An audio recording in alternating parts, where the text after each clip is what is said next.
Hey, what is up? Thank you for joining me. So I want to check out today just some exercises and little ideas and tips on how to practice the minor pentatonic and get it under your fingers as soon as possible, really. So I just had a lesson with an older gentleman who asked me a question. He said, how do I practice the minor pentatonic scale apart from just going up and down the shapes? And I have a few little tips that I think will help you. Let's just work in the key of G minor today. So ultimately we're trying to understand all of the minor pentatonic positions. Now, I think the minor pentatonic scale is a great template for learning other things, including like the blues scale, even the modes, the Dorian scale. It's just a great sort of skeletal structure to fill in the gaps with various other notes, depending on what style and what sort of sound you're going for. So let's just quickly go through the 5 minor pentatonic shapes.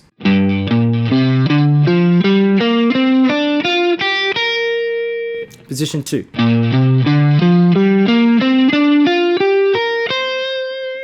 It's position 3. Position 4. Position 5.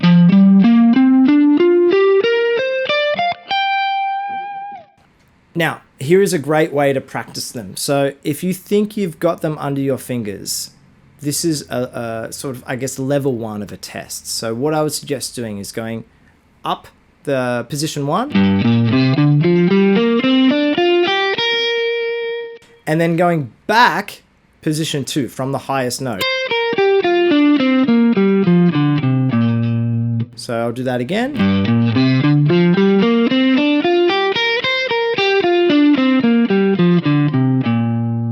And then you go to position 3, the first note. And then you go to the top note of position 4. And then the first note of position 5. And then we're back at position 1. So what this looks like in context and what it sounds like is this.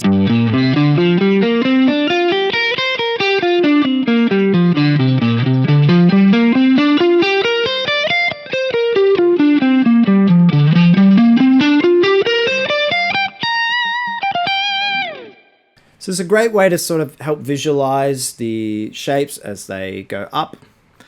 You might want to work backwards.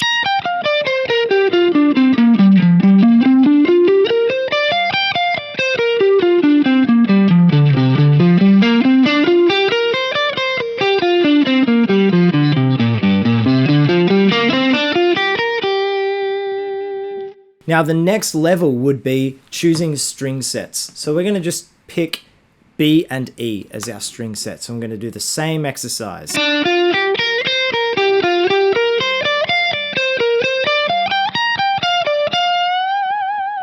And then let's do maybe the next 2 string sets. Let's do D and G.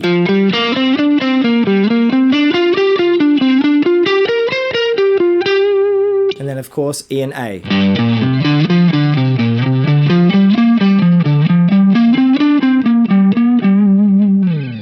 So it's just a different visualization tool to help open up your eyes to what you see on the fretboard.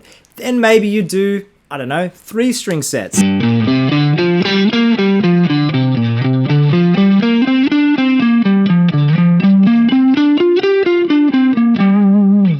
Get my point? Just try and mix it up as much as you can.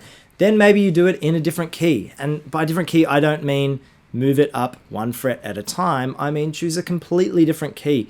Now, a good thing to remember is that the pentatonic scale on the guitar fits like this, right? So the second note, let's say, for example, the second note of the first position is actually the first note of the second position. It fits in quite nicely. So it's almost like a jigsaw piece. That's how I think of it. Or a jigsaw puzzle, rather. So let's now do, let's say, C minor.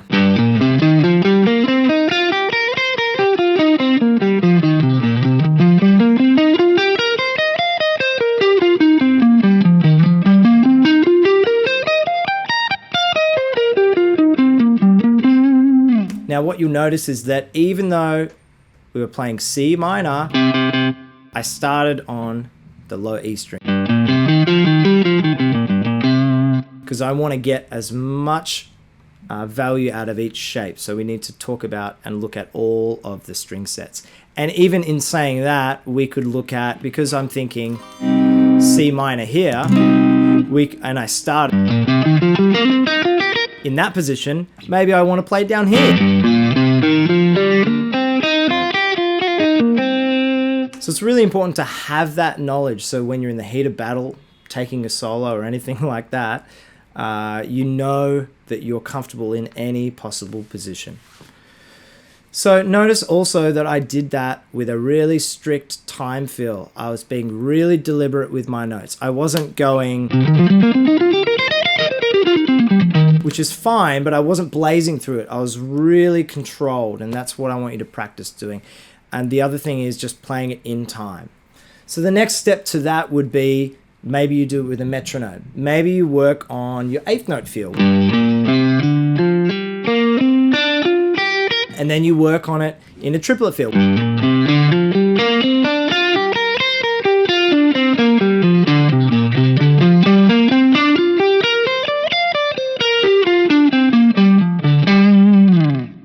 So I'm really accenting the downbeat in that case. And I think that's really important, is to have that rhythmic awareness when you're playing.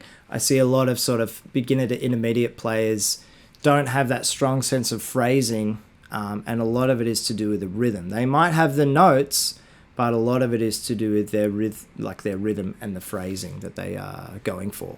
Quite often there's no real sense of phrasing. I get a lot of people saying, well, how do I like blend those minor pentatonic boxes? Well, how comfortable are you in soloing with each of them? So let's take each one, and I might just play just over one chord. Let's take G minor.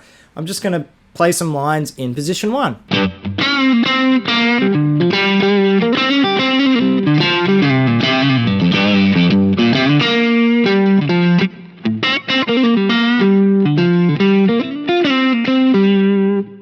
Let's do position 2.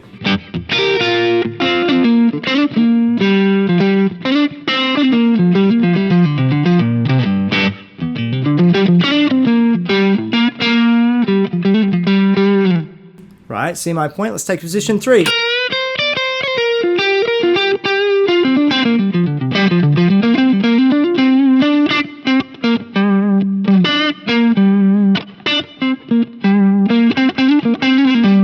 Now notice each time I'm soloing, I'm really trying to create like musical phrases, musical sentences that have a start, a middle, and an end. So what's really important is knowing where to end. Because if I ended on, that doesn't really sound finished. Whereas if I landed on the root note there. You know what I mean? So it's important to have that outlook on each of these, or in each of these positions. And that's the whole idea with trying to create lines in each of these positions. So now let's try, what did I do? 1, 2, 3. Let's try position 4.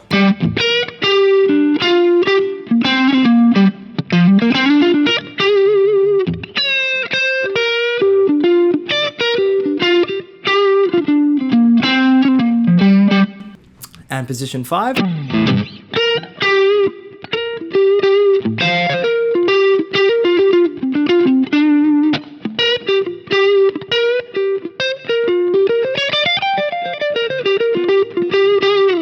So you can see that hopefully you can see that I'm quite comfortable in each of those shapes. So now when it comes down to it, like just based on being comfortable in each shape, hopefully I can then bridge the gap between each of those pentatonic boxes.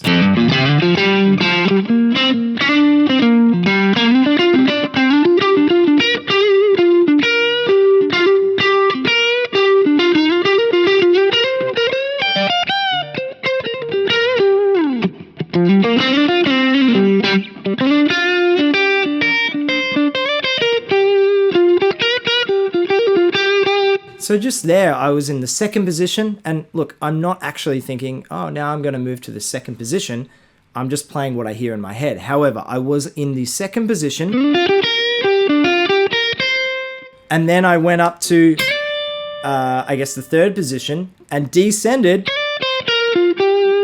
just like my little training exercises, in that next box. So it's not so much of, I don't have specific licks and stuff that transfer me like you may see people demonstrating, like this is a classic one. Like that's great. No worries, that's awesome. However, like how do I connect that to a phrase? I have only that tool. And then what do I just stop? But what I'm saying is get comfortable in each of these boxes, and just by moving one note at a time, you know, rely on your training to then realize and visualize the next shape that you're playing. And also think about your phrasing and how you want to end particular musical sentences. That's really important. Okay, so I'm going to just try and just take a little bit of a solo and use those things, use those things that I've spoken about and try and connect the boxes that way.